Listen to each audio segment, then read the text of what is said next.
बृहस्पति का काम है जीवन देना, जीवन वर्धक, और शनि का काम है जीवन लेना। देवता भी तरसते हैं क्योंकि कुंभ पृथ्वी पर ही नहीं लगता, ये कुंभ देवलोक में भी लगता है, स्वर्ग में भी लगता है। वो जल के माध्यम से प्रकट होते हैं। पंच तत्वों की सिद्धि होती है। शनि के नक्षत्र में जन्म हुआ है और शनि जन्म कुंडली के दशम भाव में सूर्य और बुध के साथ है। ये राजा है, ऐसा व्यक्ति राजा होता है। सन 14 में आए थे और आप 25 चल रहा है, 11 साल तो हो गए। मैं नरेंद्र दामोदर दास मोदी ईश्वर की शपथ लेता हूं। तो अभी आने वाला समय इनको कोई हिला नहीं सकता। ये अपनी मर्जी से कमंडल पकड़ के भाई साहब निकल जाए तो बात दूसरी है, इन्हें कोई नहीं हिला सकता।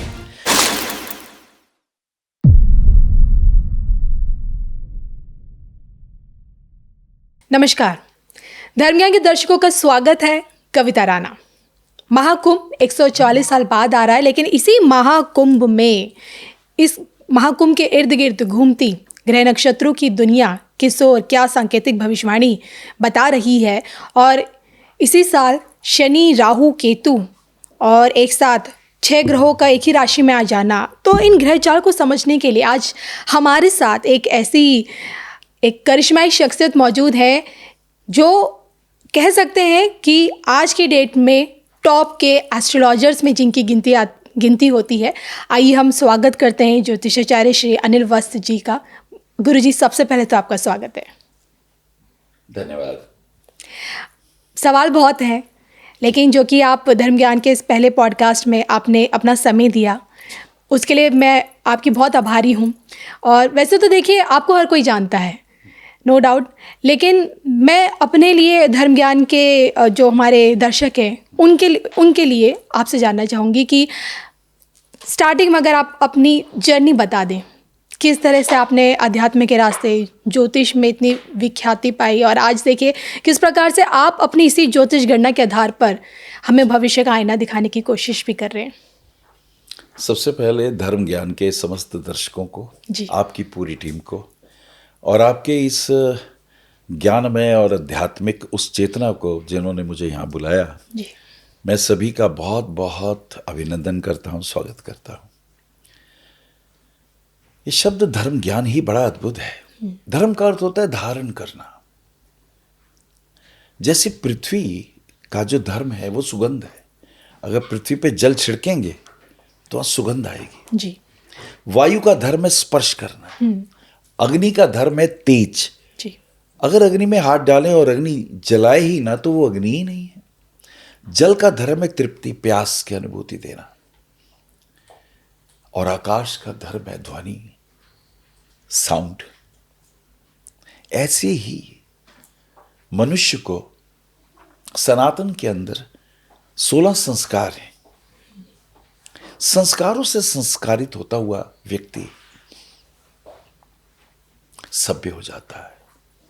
उसे सभा में बैठने की एक विशेषता प्राप्त हो जाती है जी। जब हम कहते हैं ये सभा के सदस्य हैं तो हम कहना चाहते हैं ये सभ्य है। हम कहना चाहते हैं संस्कारों से पूर्ण रूप से परिचित है। आपने मेरी जर्नी के बारे में पूछा। मुझे लगता है, मुझे उपनिषद का वो वचन याद आता है कि हर बीज के भीतर वृक्ष छिपा हुआ है, बीज को पता हो या ना हो। जी। किस बीज को पता चला है कि मेरे भीतर कौन सा वृक्ष है, कितनी टहनियां आएंगी, कितने पत्ते आएंगे, कितने फूल खिलेंगे, कितने फल आएंगे, नहीं पता होता। उपनिषद ये कहता है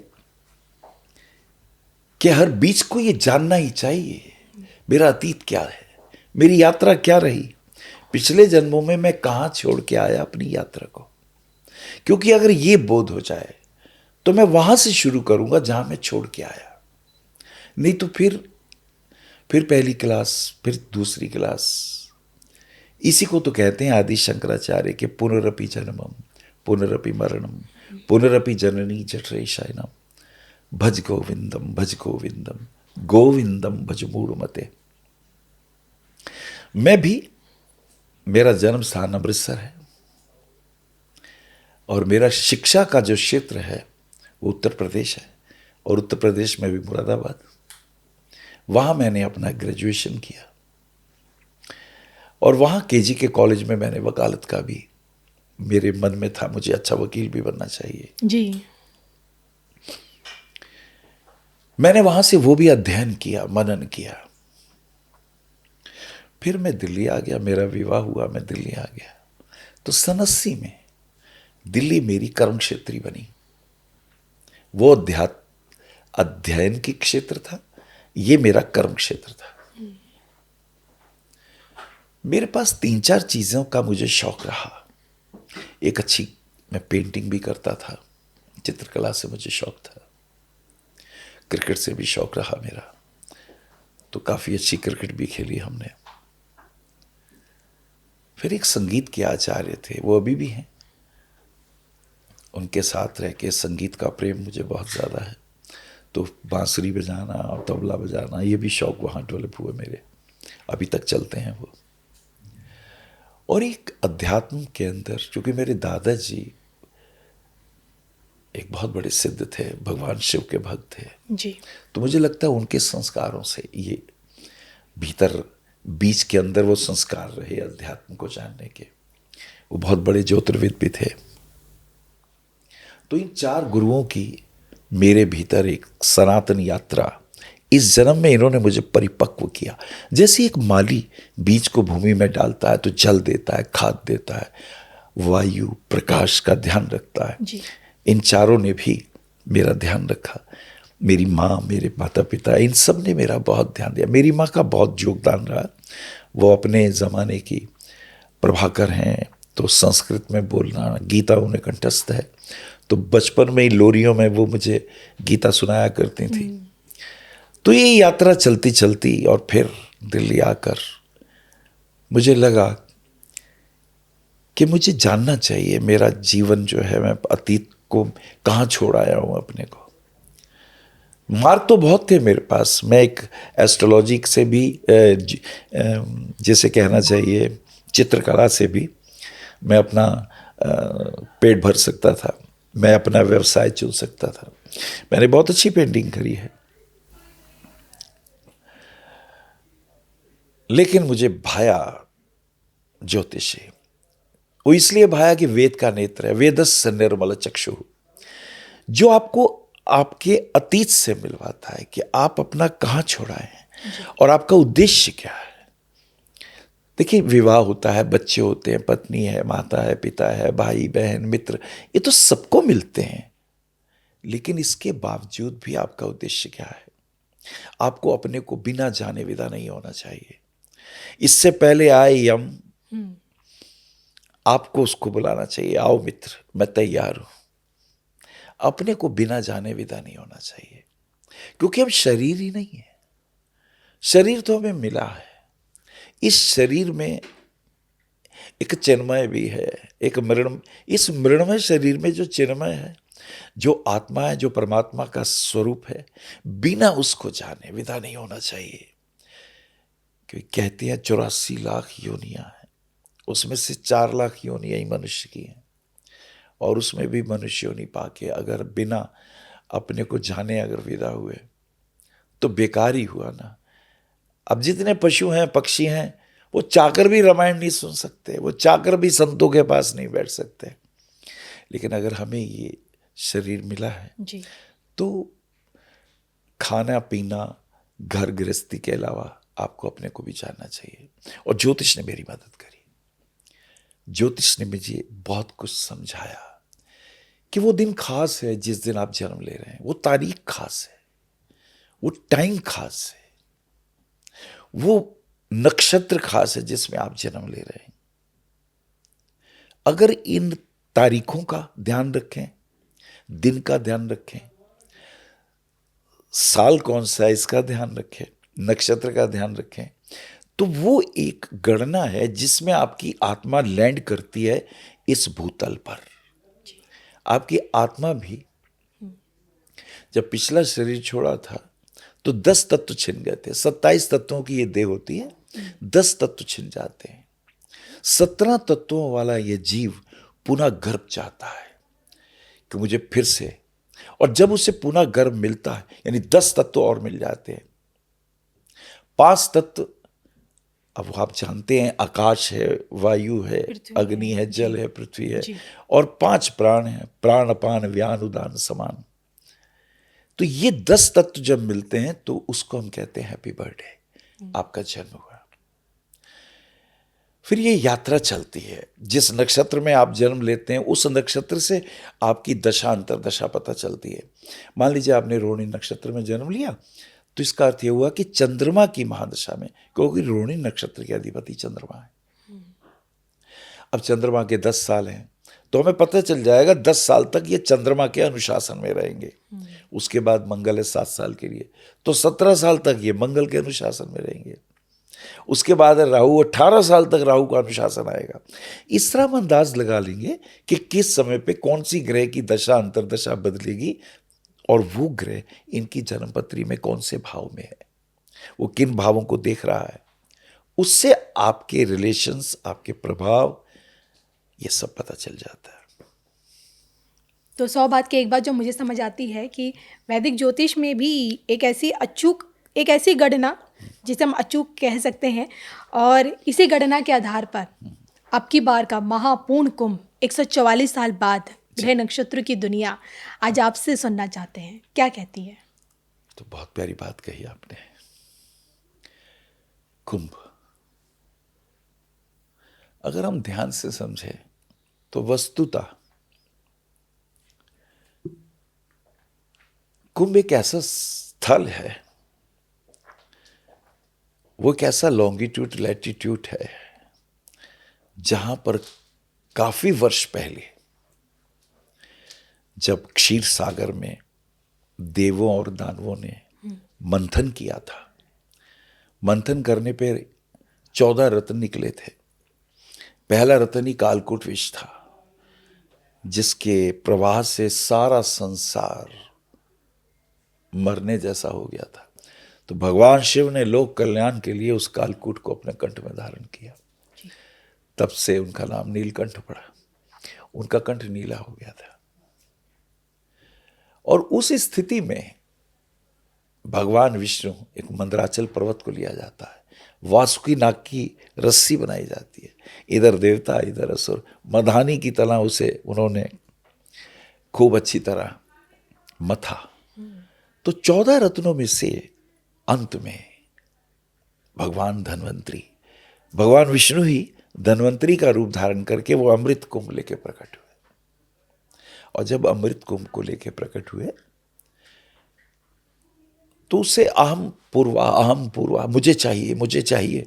तो असुर और देवता सब लड़ने लगे, भागे उस कुंभ को छीनने के लिए। तभी भगवान सूर्य ने इशारा दिया इंद्र को, और इंद्र ने अपने पुत्र जयंत को कहा, तुम ये कुंभ लेके यहां से निकलो, क्योंकि ये तो छीना झपटी हो जाएगी। तो जयंत उस कुंभ को लेके आगे और पीछे पीछे असुर। अब जहां जहां देवता कुंभ को लेके जाएं, पीछे पीछे असुर। देवताओं के दिव्य 12 दिन और मनुष्य लोक के 12 साल। अच्छा। तो ये 12 वर्ष में पुनः उसी स्थान पे कुंभ लगता है। अब ये 4 स्थानों पे कुंभ रखा गया पृथ्वी पर, और जब उसे उठाया गया तो कुछ अमृत के कण वहां गिरे। तो जिन स्थानों पे गिरे उनमें से एक स्थान प्रयागराज है, एक स्थान मायापुरी जिसे हम हरिद्वार कहते हैं, एक स्थान नासिक है, और एक उज्जैन है, महाकाल की नगरी। तो 12 वर्ष के बाद ये पूर्ण कुंभ लगता है। हमारे तो 12 वर्ष हैं, पर देवताओं के 12 दिन हैं। अब इस दफा भी ये कुंभ लग रहा है। ये बहुत अर्थों में अद्भुत है। इस कुंभ में स्नान का एक खास तिथियां हैं, खास मुहूर्त है, उसमें स्नान करने का एक विशेष महत्व है जी। और अगर बहुत कीमती बात कहूं तो इसके अंदर बृहस्पति का बड़ा महत्वपूर्ण योगदान है। बृहस्पति का निर्देशन ये था कि कुंभ का ध्यान रखा जाए।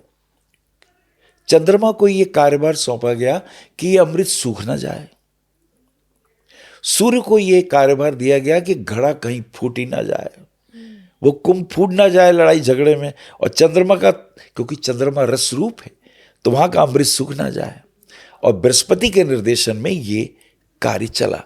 आज भी जब बृहस्पति, सूर्य और चंद्रमा एक खास राशियों में होंगे तभी ये कुंभ लगता है जी।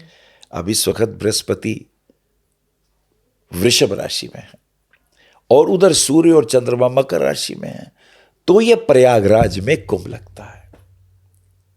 ऐसी अलग अलग राशियों में, सिंह राशि में हो, सूर्य भी हो, चंद्रमा भी हो और देवगुरु बृहस्पति भी हो, तो अलग अलग स्थान है कि फिर आगे कहाँ लगेगा, नासिक में लगेगा, महाकाल में लगेगा और अलग अलग स्थानों पर, लेकिन इन 3 ग्रहों का विशेष प्रभाव है। और अगर इसका थोड़ा सा वैज्ञानिक स्वरूप देखें, ये तो हुआ पौराणिक, वैज्ञानिक स्वरूप देखेंगे तो वो बड़ा अद्भुत है। बृहस्पति को जीवन वर्धक प्लैनेट कहा जाता है। आज भी हमारी जो पृथ्वी है, इसके लास्ट ऑर्बिट में तो शनि है जी। शनि से पहले बृहस्पति है जी। और बृहस्पति से पहले मंगल है। यानी सूर्य ये बाहर की तरफ जाते हुए, सूर्य के बाद मंगल, मंगल के बाद बृहस्पति, बृहस्पति के बाद शनि। शनि जी। और इधर सूर्य के साथ शुक्र, शुक्र के बाद बुध, मंगल, और सूर्य के साथ शुक्र, बुध और पृथ्वी, और पृथ्वी के चारों तरफ चंद्रमा घूमता है। ये हमारा परिवार है। अब वो जो बृहस्पति है, पृथ्वी के ऊपर बहुत सारी आकाश गंगा से शिलाएं आती हैं। बहुत सारे पत्थर इतने बड़े बड़े हैं कि पृथ्वी नष्ट हो जाए। आपको ध्यान होगा वो जो डायनासोर्स थे वो इसी तरह नष्ट हो गए थे, उल्का पिंड टकराया था। तो अनेक प्रकार के उल्का पिंडों को बृहस्पति अपने ग्रेविटेशन से भीतर ले लेते हैं, प्रोटेक्ट करते हैं, इस पृथ्वी को रक्षा करते हैं। तो बृहस्पति का काम है जीवन देना, जीवन वर्धक, और शनि का काम है जीवन लेना। शनि मारक है, संहारक है। संसार में 2 ही शक्तियां हैं, एक है जीवन वर्धक ऑक्सीजन जी। एक है जीवन नाशक कार्बन डाइऑक्साइड। तो वो शनि के पास है और ये बृहस्पति के पास है। मंगल का काम क्या है? मंगल जो है वो ऊर्जा है, हमें ऊर्जा प्राप्त हो, हमारे में इतना साहस हो गलत को गलत कहने के लिए। मंगल रक्त का ही कारक नहीं। अगर ये मंगल पे पाप प्रभाव हो तो व्यक्ति हिंसक हो जाता है, क्रोधी हो जाता है, क्रूर हो जाता है। अब ये दंगे फसाद, मारो काटो, ये मंगल का दुष्प्रभाव है। चंद्रमा जो है वो रस रूप है, आपके अंदर कल्पनाएं, आपके अंदर भावनाओं का भी कारक है।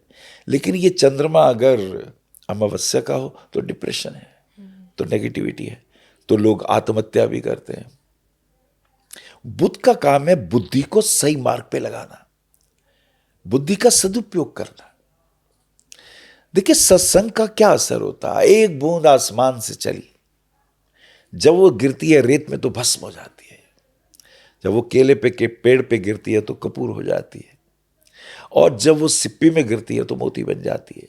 सत्संग चीज एक, पर उसे संग अलग अलग चीजों का मिला तो उसके अंदर चारित्रिक परिवर्तन होने लगते हैं। राहु केतु भी अतीत के पूर्व जन्मों के कर्मों के अनुसार हमें अपना प्रभाव दिखाते हैं। तो ये जो 9 ग्रह हैं और ये जो हमारा कुंभ है, ये वही समय है जब हमको कुंभ में जाके, कुंभ के खास क्षेत्र में जाके कुछ बातों का ध्यान रखना चाहिए जी। मान लीजिए हम मन का मैल तो धोया नहीं, लेकिन ईर्ष्यालु हैं, हम भीतर से कनिंग हैं, धूर्त हैं, लंपट हैं, व्यभिचारी हैं, तो ऐसा व्यक्ति कुंभ में कितना ही स्नान करे, कितना ही दान करे, उसे कोई फायदा नहीं होने वाला। ना पापों से मुक्ति मिलेगी, ना मोक्ष की प्राप्ति, किसी भी कीमत पे नहीं मिलेगी। क्योंकि हमारा जो चित्त है वो तो पाप कर्मा है, वो तो दूसरे पे, मैं दूसरे का माल लूट लूं। देखिए क्या फर्क है दान और चोरी में। दान में मैं ये मानता हूं आप मेरे हैं, ये मेरी बेटी है, ये मेरी बहन है, ये मेरी माँ है, ये मेरे गुरुदेव हैं, तो मैं अपना सब कुछ देना चाहता हूं, मैं आपको अपना मानता हूं। चोरी में मैं आपको अपना नहीं मानता, पर आपकी बिलोंगिंग्स को अपना मानता हूं। आपका सोना मेरा है, आपकी प्रॉपर्टी मेरी है, आपका धन मेरा है, आप ही मेरे नहीं हैं। जब ये दृष्टिकोण होता है तो चोरी, हिंसा, लूटमार फलित होती है। और जब आप मेरे होते हैं तो यही चीजें मैं अपनी आपके नाम कर देता हूं। देखिए कितना बड़ा अंतर है दान और चोरी के अंदर। चित्त की स्थिति बदली। मेरा ध्यान किस पे है? मेरा ध्यान आप पर है, आत्मा पर है, माता पे है, पिता पे है, भाई बहन पे है, तो मैं अपना उनको दूंगा। यही तो हुआ। सिंहासन एक था और चारों भाई राम, लक्ष्मण, भरत, शत्रुघ्न, एक भी सिंहासन पे बैठना नहीं चाहता, क्योंकि सबकी दृष्टि ये राम भैया का है। ये सबने छोड़ दिया। और महाभारत में वो कहता है मैं एक सुई के नोक के बराबर भूमि नहीं दूंगा। उसका ध्यान प्रॉपर्टी पे है, उसका ध्यान इंद्रप्रस्थ पे है। और इस चक्कर में भीष्म पितामह विदा हो गए, द्रोणाचार्य गए, कर्ण गए, ऐसे ऐसे महारथी विदा हो गए। देखिए दृष्टि से दशा बदल जाती है जी। कहते हैं ना, जैसी दृष्टि वैसी सृष्टि। इस कुंभ के पर्व पे अगर हम जाएं तो चित्त शुद्ध हो, मन निर्मल हो और परोपकार की भावना हो, जी। तो आपका शरीर ही तीर्थ है। आपका शरीर ही तीर्थ है। आपको किसी अन्य तीर्थ पे जाने की जरूरत नहीं है। आपका शरीर ही हरिद्वार है, अवंतिका है, काशी है, वाराणसी है। एक प्रश्न पूछा था गणेश जी ने वेद व्यास जी से कि आपने मुझसे 18 पुराण लिखा दिए, एक में कहते हैं विष्णु बड़े हैं, शिव पुराण में कहते हैं शिव जी बड़े हैं, देवी पुराण में कहते हैं देवी श्रेष्ठ है। तो यू आर कंफ्यूजिंग मी। मुझे ये बता दें सच में आप कहना क्या चाहते हैं, और 2 ही लाइनों में कहें। तो वेद व्यास जी ने जो बात कही वो सुनने लायक है। वो कहते हैं अष्टादश पुराणेषु व्यासस्य वचनम द्वयम। व्यास के 2 ही वचन हैं, परोपकाराय पुण्याय, पापाय पर पीड़िनम। दूसरे को पीड़ा देने से बढ़कर कोई पाप नहीं है, और पर उपकार करने से बढ़कर कोई पुण्य नहीं है। यह समझाने के लिए मैंने 18 पुराणों की रचना की है। अब यही बात यहां है। अगर मैं वहां जाके संतों की माध्यम से उनके, पता नहीं किसके कंठ से कौन ऋषि बोल रहा हो। देखिए हमारा तो ये शरीर है, लगता है मैं बोल रहा हूं, पर इस मौके पे आपने बुलवाया है, पता नहीं मेरे कंठ से कौन ऋषि का वचन बोला जा रहा है। तो मैं महत्वपूर्ण नहीं हूं, वो वेद वचन महत्वपूर्ण है। तो अगर हम कुंभ पे जाते हैं, शुद्ध हृदय हो, परोपकार की भावना हो, वहां पर जाके बहुत से संत आएंगे तो उनको हम सुने। बहुत से तपस्वी होंगे जो वहां तप कर रहे होंगे जी। बहुत से मनस्वी होंगे, बहुत से राजऋषि होंगे, और आप हैरान होंगे बहुत से देवता भी होंगे वहां। देवता भी तरसते हैं, क्योंकि कुंभ पृथ्वी पर ही नहीं लगता। ये कुंभ देवलोक में भी लगता है, स्वर्ग में भी लगता है। ये कुंभ पृथ्वी पर ही लगता है, और ये कुंभ रसातल पाताल में भी लगता है। तो देवता, सिद्ध, ऋषि मुनि आते हैं रूप बदल के। आपने देखा होगा कितने अघोरी, कितने नागा बाबा लाखों की तादाद में आ जाते हैं। क्या आपने कभी नागा बाबा को हवाई जहाज पे सफर करते देखा?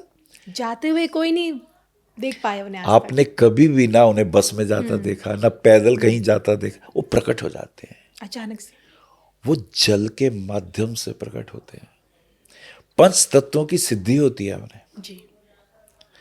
आकाश के माध्यम से प्रकट हो सकते हैं, जल के माध्यम से प्रकट हो सकते हैं, अगर यज्ञ कहीं हो रहा होगा तो यज्ञ में प्रकट हो सकते हैं।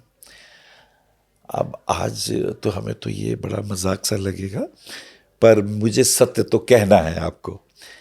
बहुत से दिव्य आत्माएं वहां होंगी, ना जाने किस वेश में मिल जाए नारायण। तो हमें वहां पर कुछ लेने के लिए पता नहीं किसके माध्यम से हमें क्या मिले। अगर इस भाव से जाते हैं, अगर वहां दुखियों का दुख दूर करें, हम कुछ दान करें। बहुत से ठिठुर रहे होंगे, उनको हम कंबल बांट दें। बहुतों के पास खाने का भोजन नहीं है, वहां हम भोजन की व्यवस्था कर दें। कईयों के पास वस्त्र नहीं है, वस्त्रों की यथाशक्ति यथा भक्ति। और वो तपस्थली है, वहां आप यज्ञ करिए। आप ये जानकर हैरान होंगे कि प्रयागराज में गंगा और जमुना तो है, सरस्वती भी है। सरस्वती भी है, बिल्कुल। वो जो सरस्वती की बीच की रेखा है ना, इधर गंगा का जल गौरवर्ण, इधर जमुना का जल श्यामवर्ण, जब ये दोनों मिलते हैं, वो जो मिलन रेखा है, ये सरस्वती है। डुबकी लगाते वक्त श्वास रोक के अगर डुबकी लगाएं और उस वक्त कह दे ओम गंगा देव्यै नमः, अद्भुत पुण्य मिलता है। उस वक्त सरस्वती मैया का ध्यान कर लें, उस वक्त जमुना मैया का ध्यान कर लें, तो अद्भुत पुण्य मिलता है। जमुना तो यमराज की बहन है ना, तो यमराज से मिलने वाले त्रासों से अगर मुक्ति चाहिए हो तो डुबकी लगाइए वहां पे। और डुबकी लगाने का नियम यह है कि नाभि, इसी को कुंभ कहते हैं, रावण की भी यहां कुंभ में ही भगवान ने तीर मारा था। तो नाभि जल के भीतर हो, श्वास रोकें और ऐसे में स्नान करें, ओम नमो नारायणाय, भगवान विष्णु का ध्यान करें, भगवान शिव का ध्यान करें। क्यों? क्योंकि ये जो जल है, आपको हैरानी होगी, वामन अवतार में भगवान विष्णु ने जब 3 पग भूमि नापी थी, तो एक पग कच्छप पे खड़े होके, एक पग तो उन्होंने उस यज्ञ स्थली पे रखा जहां पर बलि यज्ञ कर रहे थे और उनको गुरुदेव शुक्राचार्य थे, और एक पग पूरे ब्रह्मांड को नाप लिया, ब्रह्मलोक में गया वो चरण। तो ब्रह्मा जी ने अपने कमंडलू से उस चरणों के ऊपर जल छोड़ा। वो जो जल चरणों से होते हुए नीचे गिरा, उसे शिव जी ने अपनी जटाओं में धारण कर लिया। वो जो शिव जी की जटाओं में धारण किया हुआ जल था, उसी जल को भागीरथ ऋषि इस पृथ्वी पे लेके आए। उसी को गंगा का स्वर्ग से पृथ्वी पे लाना कहते हैं।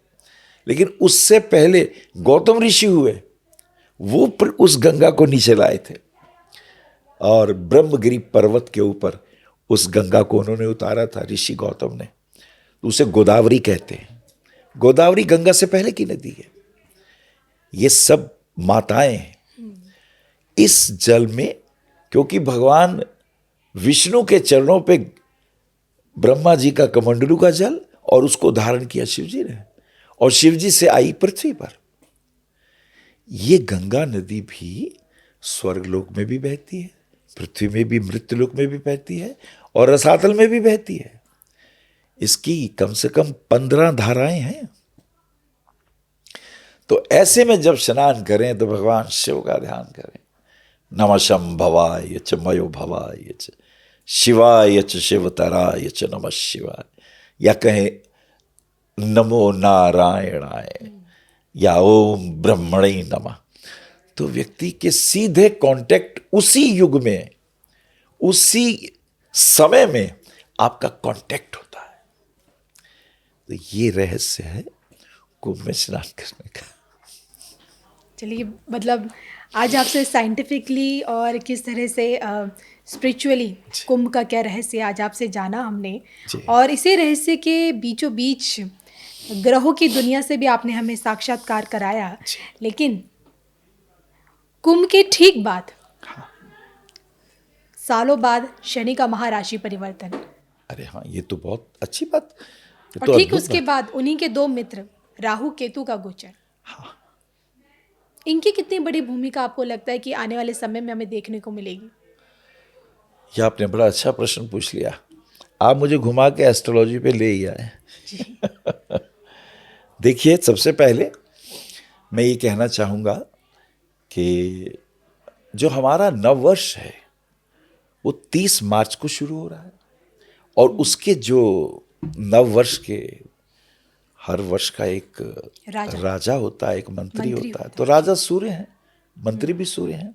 तो राजा का अनुशासन चलेगा, न्यायपालिका के न्याय चलेंगे, बहुत से अनुशासन आएंगे, बहुत से नियम आएंगे, बहुत सी गलत चीजों को ठीक किया जाएगा, बहुत सी चीजें जो दबाई गई हैं उन्हें उघाड़ा जाएगा, और बहुत से लोगों ने जो गलत तरीके से धन संचय किया है वापस लिया जाएगा। राजा ही है, मंत्री भी है और राजा भी है, दोनों पद उसके पास है, पहली बात।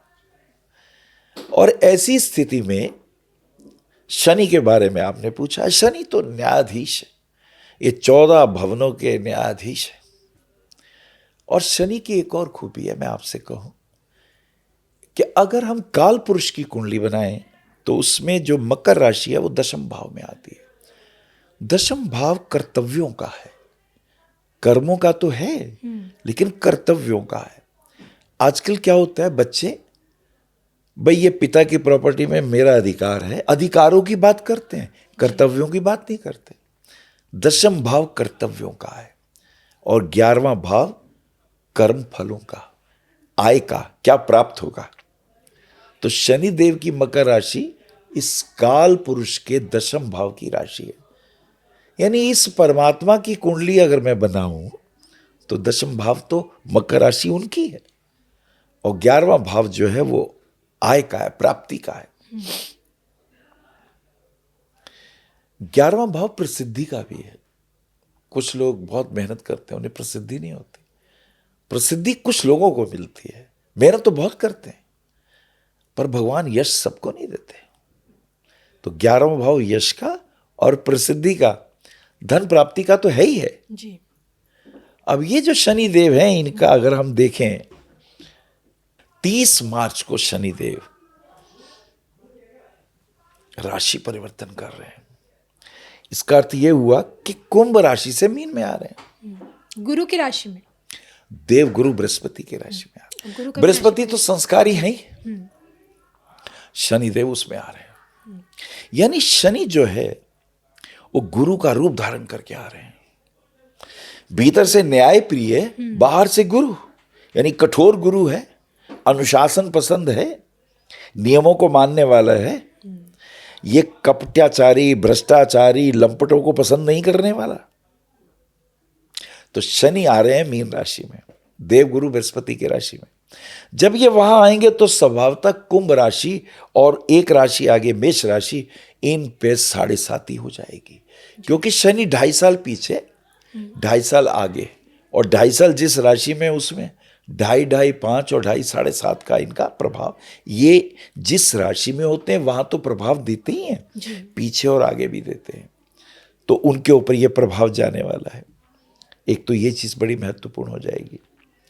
दूसरा, अगर हम और बारीकी से देखें, जब शनि मीन में जाएंगे तो इनकी तीसरी दृष्टि जो है शनि की, वो पड़ेगी वृषभ राशि पर। वृषभ राशि के स्वामी शुक्राचार्य हैं, वो शनिदेव मित्र हैं। तो शनि अपने मित्र को देखेंगे, शुक्र की राशि को, और शुक्र की राशि से देखें तो शनि आय स्थान में है। तो वृषभ राशि वालों के लिए तो पौ 12 है। उन्हें धन, मान, सम्मान, यश, कीर्ति, उपहार, प्रमोशंस, अधिकार सब मिलने के योग दिखाई देते हैं मुझे, पहली बात। और शनि 7वीं दृष्टि से देखेंगे कन्या राशि को। अब कन्या राशि हमारे शरीर का जो नाभि का एरिया है, नाभि के नीचे जो अंतड़ियों का भाग है, वो कन्या का है। तो कन्या राशि वाले वो अपने पेट का ध्यान रखें, डाइजेस्टिव सिस्टम थोड़ा डिस्टर्ब रहेगा। कन्या राशि वालों का वैसे भी पेट जरा बाहर का खाया तो उन्हें कष्ट होता है। और 10वीं दृष्टि से शनि देखेंगे देवगुरु बृहस्पति की धनु राशि को, यानी गुरु की दोनों राशियां शनि के प्रभाव में है। अब फर्क क्या है, जब मीन राशि में शनि आते हैं तो जल तत्व वाली राशि में आते हैं। शनि वायु तत्व प्रधान है। वायु तत्व प्रधान होकर जब जल में आएंगे तो हमें तूफान दिखाई देते हैं, हमें उपद्रव दिखाई देते हैं, क्योंकि वायु जब तेजी से चलती है तो तूफान आते हैं। जल तत्व यानी समुद्र के अंदर ज्वार भाटे, समुद्र से आने वाले तूफान दिखाई देते हैं। और जब ये 10वीं दृष्टि से धनु राशि को देखते हैं, वो अग्नि प्रधान है, तो अग्निकांड दिखाई देता है, बमबारमेंट दिखाई देती है। वो आप देखे रहे हैं यूक्रेन और रशिया के माध्यम से कितने देश अपने मनोरथ सिद्ध कर रहे हैं जी। प्रत्यक्ष रूप में तो ये 2 हैं और पीठ पीछे कितने हैं ये तो प्रभु ही जाने। तो ये वर्ष खतरनाक है, युद्ध के दृष्टिकोण से, मारपीट के दृष्टिकोण से। आम जनता पिसती है, जिस बेचारी का कसूर ही कुछ नहीं। कसूर कुछ मेन नेताओं का और पिसती है जनता। जी। तो मुझे उपद्रव, मारपीट, झगड़े, दंगे फसाद, पश्चिम देशों में विशेष रूप से ये विध्वंस दिखाई देता है। और मुझे दिखाई देता है वहाँ की फाइनेंशियल स्थिति डगमगा रही है, आर्थिक स्थिति डगमगा रही है, वहाँ लोगों का जीवन दूभर हो रहा है, मुझे बीमारियां आती हुई दिखाई दे रही हैं। देखिए, मैं इसका रीज़न देता हूँ। शनि के साथ जब भी राहु होता है, राहु पिछली चीज़ को आगे ले आता है। अभी कोरोना वायरस से हम निपटे हैं, जी। फिर कोई ना कोई वायरस तंग करने की तैयारी में आ रहा है। और ये अगर आया तो चूंकि ये मीन राशि में है, तो देखिए एक वृषभ राशि को देखता है और एक देखता है कन्या को और एक धनु को देखता है। तो ऐसी स्थिति में हमें ध्यान रखना चाहिए, गले का इन्फेक्शन वृषभ राशि जो होता है वो थ्रोट इन्फेक्शन देता है, वो ध्यान रखना है। ये कन्या राशि पेट को देखता है, ये कॉम्बिनेशन, तो नाभि में हमें कष्ट आ सकते हैं। यानी इन्फेक्शन कफ का चेस्ट के माध्यम से पेट, गला और धनु और स्पाइनल कॉर्ड, रीढ़, इसके ऊपर प्रभाव दिखाई दे रहे हैं। तो ये कुछ अच्छा कॉम्बिनेशन दिखाई नहीं दे रहा हमें। लेकिन हाँ, एक बात और भी इंपॉर्टेंट है, शुक्र यहाँ उच्च के हैं। अब मीन राशि में शुक्र उच्च के हो जाते हैं। अब शुक्र एक तृतीयेश है और एक अष्टमेश है, तो अष्टमेश होकर त्रिक के स्वामी है, अच्छा नहीं है ये योग। और उधर तृतीयेश होकर त्रिखड़ाय के भी स्वामी है और उपचय के भी स्वामी है। जब ये लगन में आएंगे तो छल होगा। छल का अर्थ ये होता है दंगा फसाद। छल का अर्थ होता है कि देश की जो प्रभु संपदा है, देश का जो चरित्र है, उसे बिगाड़ा जाए, कहा कुछ जाए, झूठ परोसा जाए। अब विपक्ष की पार्टियां कुछ भी कर सकती हैं। पक्ष और विपक्ष का ये युद्ध दिखाई देता है, तो इसमें सावधान रहने की आवश्यकता है।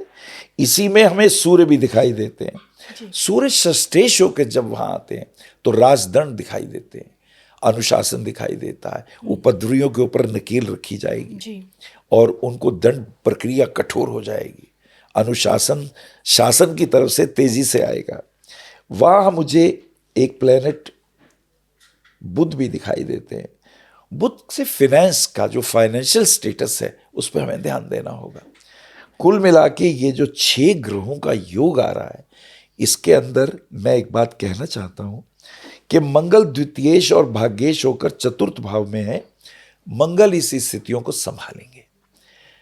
विपरीत स्थितियों में मंगल बहुत कुछ संभालने की कोशिश करेंगे, लेकिन ये सच है, लड़ाई झगड़े, दंगा फसाद, मारकाट, भूकंप, क्योंकि इसमें हमें सूर्य ग्रहण और चंद्र ग्रहण भी दिखाई देते हैं। जी। सूर्य ग्रहण और चंद्र ग्रहण की एक खास बात है, जितने घंटे का ग्रहण होता है उतने महीने का ही उसमें ही भूकंप आते हैं। अगर 4 घंटे का प्रभाव ग्रहण का है तो 4 महीने तक भूकंप आ सकते हैं, दंगे फसाद हो सकते हैं, एक्सीडेंट हो सकते हैं। शनि चूंकि वायु तत्व है तो हवाई जहाज की यात्राओं में भी उपद्रव दिखाई देते हैं, रेलगाड़ियों के उपद्रव दिखाई देते हैं। तो ये मिला जुला साल हमें शनि का दिखाई देता है। देखिए ना, आपने बताया कि 30 मार्च को शनि का महाराशि परिवर्तन, और शनि जो कि वायु तत्व है, तो एक तूफानी भरी तस्वीर आज आपने हमें यहाँ से दिखाने की कोशिश की है, दिखाई दे रही दिखाई आपको दे भी रही, आपने दिखाया भी है। लेकिन इसके 1 महीने बाद, यानी कि मैं बात करूँ तो मई में देवगुरु बृहस्पति, गुरु के घर में शनि पधारे हैं, लेकिन गुरु बृहस्पति जी का क्या? ये तो आपने बड़ा कीमती प्रश्न पूछ लिया। देखिए, 15 मई के आसपास मेरा ख्याल है ये जो गुरुदेव हैं ये वृषभ राशि से मिथुन में आएंगे। वृषभ से मिथुन में आएंगे। यद्यपि ये मिथुन राशि उनकी मित्र राशि नहीं है। जी। मित्र राशि तो वृषभ भी नहीं थी, लेकिन ये मिथुन में आएंगे। मिथुन में आने के बाद पंचम दृष्टि से तुला राशि को देखेंगे। बृहस्पति की एक खूबी है, ये जिधर देखते हैं उधर सुख, धन, मान, सम्मान की वृद्धि करते हैं। तो तुला राशि वालों को, अब जो कोर्ट कचहरी में न्यायाधीश हैं, जो वकील हैं, जो कॉन्ट्रैक्टर हैं, जो इंजीनियर हैं, जो AI एक्सपर्ट हैं, जो मीडिया के एक्सपर्ट हैं, उनके मान सम्मान की वृद्धि होने वाली है। सप्तम दृष्टि से ये देखेंगे धनु राशि को, तो जो टीचर हैं, जो मोटिवेटर हैं, जो काउंसलर हैं, जो धर्म के उपदेशक हैं, जो कानून के रक्षक हैं, जो घर में माता पिता के रूप में हैं, जो स्कूल के अंदर शिक्षक के रूप में हैं, तो गुरुदेव उनके मान सम्मान की वृद्धि करने वाले हैं। और एक गुरुदेव शनि की राशि कुंभ को भी देखेंगे। अब कुंभ को देखने से शनि की जो संहारक शक्ति है उस पर गुरुदेव ब्रेक लगाएंगे। गुरु की खूबी यह है संहार को रोकना, तो गुरुदेव ये काम करने वाले हैं। तो मुझे मिथुन राशि वालों के लिए कहना है कि वो थोड़ा अपने ध्यान रखें इस चीज का, क्योंकि मिथुन राशि वालों के लिए ये गुरु सप्तमेश और दशमेश हो जाते हैं। सप्तमेश होके पत्नी, अब पत्नी बुद्धिजीवी मिलती है। मिथुन राशि में आएंगे ना, पत्नी पढ़ी लिखी बुद्धिजीवी होगी, वो हुक्म करेगी do it, do not do it. अब इन्हें ये पसंद नहीं आएगा मिथुन राशि वालों को, तो इन्हें ध्यान रखना है पत्नी से पंगा ना लें, प्रेम पूर्वक उनके साथ रहें। वैसे तो सभी को अपनी धर्म पत्नी का मान सम्मान करना चाहिए। और दूसरा एक स्वभाव आ रहा है कुंभ राशि के ऊपर जो मैं देख रहा हूं, तो कुंभ राशि का जो शनि है, एक कमाल ये हो रहा है कि शनि जो है वो गुरु की राशि में है और गुरुदेव जो है वो मिथुन की राशि में है। तो इसके अंदर कुछ खास चीजें भी हैं जो मैं आपसे शेयर करना चाहता हूं। जैसे तृतीयेश, तीसरे भाव का स्वामी यदि व्यय भाव में चला जाए तो एक विपरीत राजयोग बनता है जी। लेकिन इस योग में एक चीज और भी है जिसका मैं ध्यान रखना है, प्रॉपर्टी के क्षेत्रों में पेपर देकर साइन करें, ऐसे आंख बंद करके ना करें। तो ये जो गुरुदेव का मिथुन राशि में प्रभाव है लगभग 1 वर्ष तक रहता है। शनि 2.5 वर्ष रहते हैं पर गुरुदेव 1 वर्ष रहेंगे। तो 1 वर्ष तक ये तुला राशि वालों के लिए और कुंभ राशि वालों के लिए और धनु राशि वालों के लिए बहुत शुभ, बहुत लाभदायक प्रभाव देने वाले हैं। हाँ, ध्यान रखना है वृश्चिक राशि वालों को, क्योंकि जब ये मिथुन राशि में आएंगे तो वृश्चिक राशि 6ठे भाव में पड़ती है और मेष राशि 11वें भाव में पड़ती है। और ये जो मंगल है 2nd हाउस में नीच के हैं, तो इन्हें ध्यान रखना है कोई ऑपरेशन वगैरह ना हो। मंगल ऑपरेशन भी कराते हैं। फास्ट ड्राइविंग से बचें, लड़ाई झगड़े से बचना चाहिए। तो ऐसी स्थिति में क्योंकि गुरु मिथुन में होंगे, मिथुन राशि वालों का जो मंगल होता है, इन्हें अपनी वाणी का ध्यान रखना चाहिए, गलत न बोल दे, क्योंकि शस्त्र का काटा हुआ तो ठीक हो जाता है, वाणी का मारा हुआ ठीक नहीं होता। बिल्कुल बिल्कुल द्रौपदी ने इतना ही कहा था, अंधे की औलाद अंधी होती है, पूरा महाभारत हो गया। जी। तो थिंक बिफोर यू स्पीक, ये एक खास चीज रहेगी। हाँ, मीन राशि वालों के लिए ठीक रहेगा। मेष राशि और वृश्चिक राशि वालों को ध्यान रखना है। वृषभ और तुला राशि वालों के लिए शुभ रहेगा, मान सम्मान की वृद्धि होगी और यश कीर्ति की प्राप्ति होगी, प्रमोशन होगा। जी। और ध्यान रखना है सिंह राशि के जातकों के साथ ये विशेष पंगे वगैरह ना ले और पार्टनरशिप वगैरह ना करें, नहीं तो उसमें नुकसान हो सकता है। और बाकी मकर और कुंभ राशि वालों के लिए, कुंभ के लिए अच्छा है और मकर राशि वालों के लिए ध्यान रखना है कि कहीं गुस्से में आके जॉब ना छोड़ दें कि नहीं मैं तो अब जॉब छोड़ता हूँ, विदेश में जाऊँगा, वहाँ जाके पढ़ाई करूँगा, तो ये भी अवसर उनको मिल सकते हैं। तो ऐसा मैं गुरु का परिवर्तन देखता हूँ। गुरु के ठीक बाद मायावी राहु केतु, जी। और जिनके लिए तो यही कहा जाता है कि पिछले जन्मों के कर्मों का हिसाब करते हैं जी। इंसान के साथ। हाँ, उनका 18 महीने बाद जो उनका गोचर हो रहा है इसी साल यानी कि 2025 में। राहु और केतु वस्तुतः कोई प्लेनेट तो है नहीं।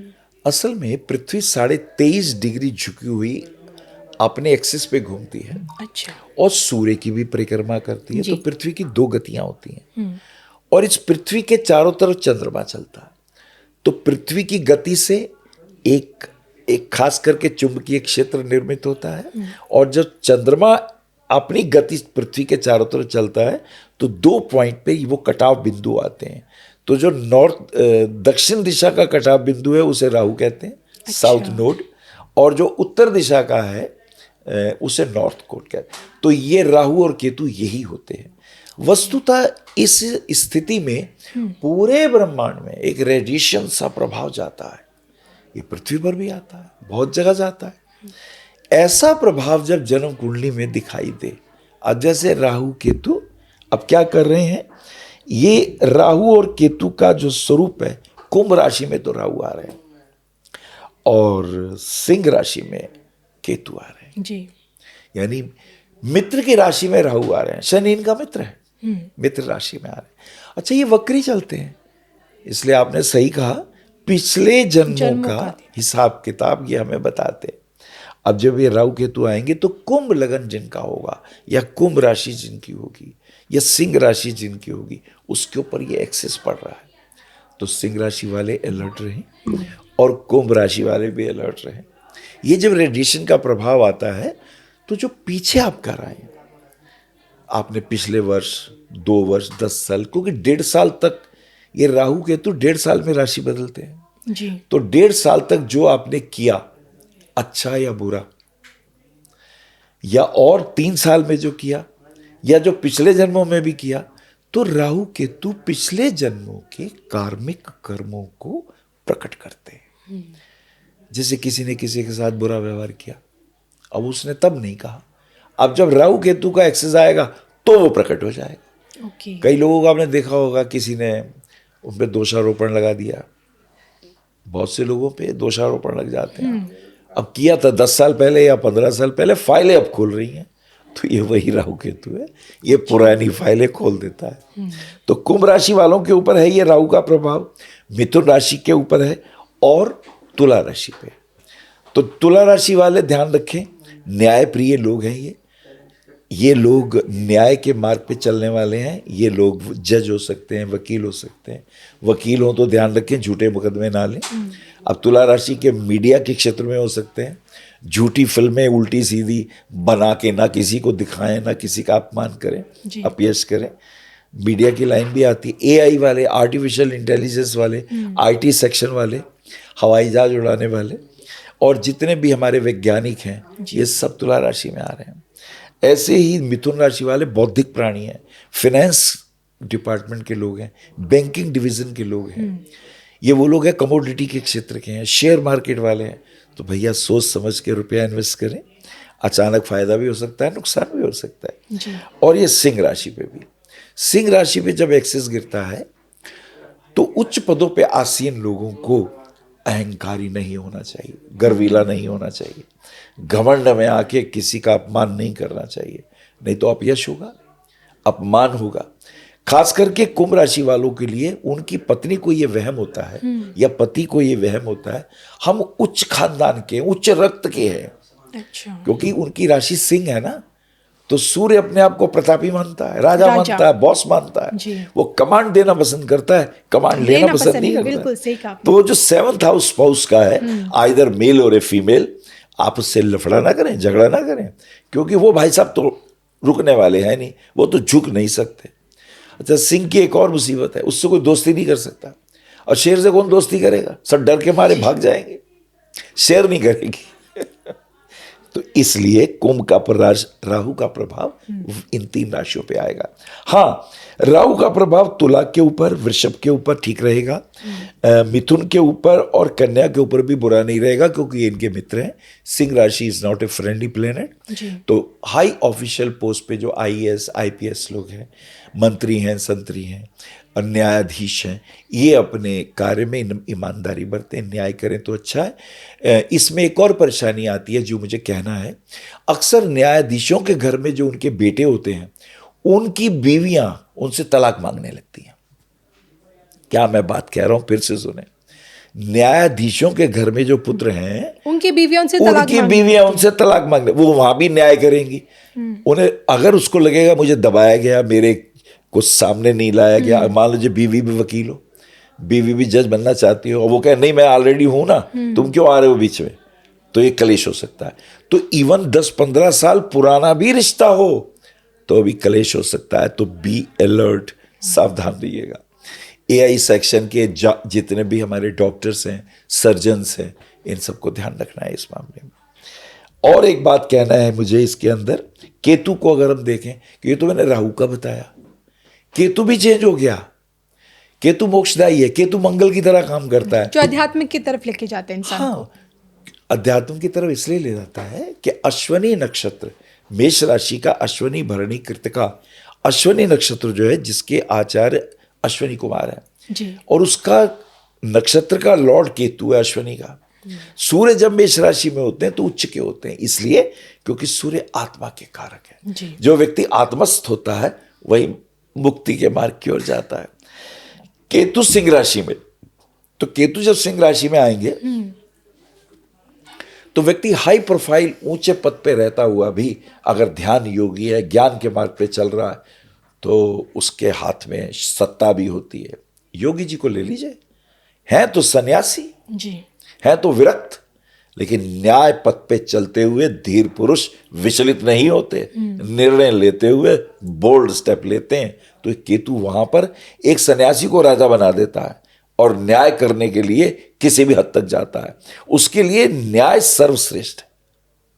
ये केतु ऊंचाइयां देता है। वहां पर केतु धनु राशि को देखता है, तो गुरु जो मिलेंगे वो बड़े लॉजिकली बात करेंगे, वकील जो होंगे लॉजिकली बात करेंगे, लेकिन उन्हें यह ध्यान रखना है अहंकारी ना हो जाए, उन्हें यह ध्यान रखना है मारपीट पे ना उतरे, उन्हें यह ध्यान रखना है दूसरे का अपमान ना करें। यही केतु मेष राशि पे भी प्रभाव डालेंगे। तो जो लोग स्पोर्ट्स में होंगे उनकी बल्ले बल्ले हो जाएगी। अब जो क्रिकेटर होंगे, जो हॉकी के प्लेयर होंगे, जो वेट लिफ्टर होंगे, या जो सर्जन होंगे जी, या जो स्पोर्ट्स में होंगे, जो पुलिस में होंगे, जो मिलिट्री में होंगे, उनको मान सम्मान पद प्रतिष्ठा मिलने लग जाएगी। केतु के ये प्रभाव भी हैं। तो हमें इन दोनों प्रभावों को देख के बात करनी चाहिए। बिल्कुल।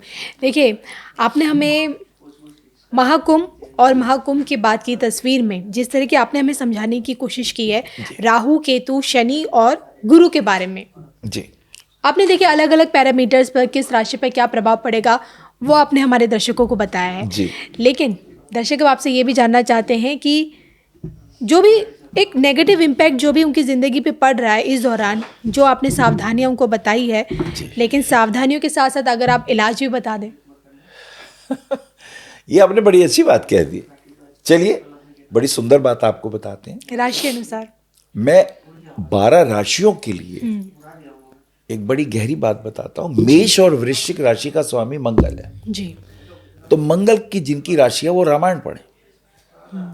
अगर रामायण पढ़ेंगे, देखिए हनुमान जी मेष राशि वालों के सब संकट, हर कष्ट को दूर करने की ताकत रखते जी, हैं। जी। और रामायण में है सुंदरकांड, तो रामायण का रोज पाठ करें और मंगलवार को सुंदरकांड का पाठ करें। मेष और वृश्चिक राशि के सारे कष्ट दूर हो गए। और यदि इसी के साथ साथ हनुमान जी के मंदिर में जाके एक ध्वजा लगा दें और ध्वजा लगा के हनुमान जी का जहां गदा रखते हैं ना, वहां का सिंदूर लें और अपने माथे पे तिलक कर दें। देखिए कैसी यश कीर्ति होती है, कैसा मान सम्मान होता है। अब आते हैं वृषभ और तुला राशि वालों के ऊपर। दोनों का स्वामी शुक्र है। शुक्र ये कहता है मैं घर में पत्नी के रूप में हूं, लक्ष्मी के रूप में हूं, मेरा अपमान मत करना, मेरा सम्मान करना। पूछा लक्ष्मी से, बहन एक बात तो बताओ, तुम्हारे पति बड़े प्रसन्न रहते हैं, वो लेटे हुए हैं, तुम चरण दबा रही हो, तुम्हारी गृहस्थी बड़ी प्यारी है।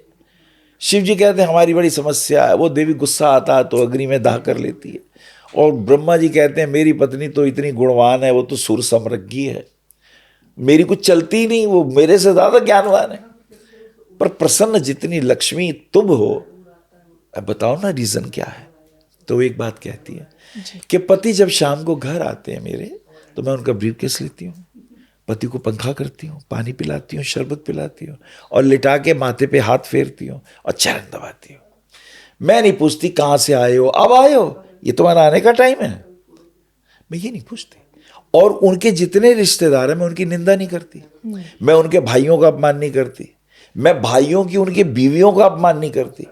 मैं सबके भीतर गुण देखती हूँ, मैं हरेक में गुण देखती हूँ और उसी की तारीफ करती हूँ।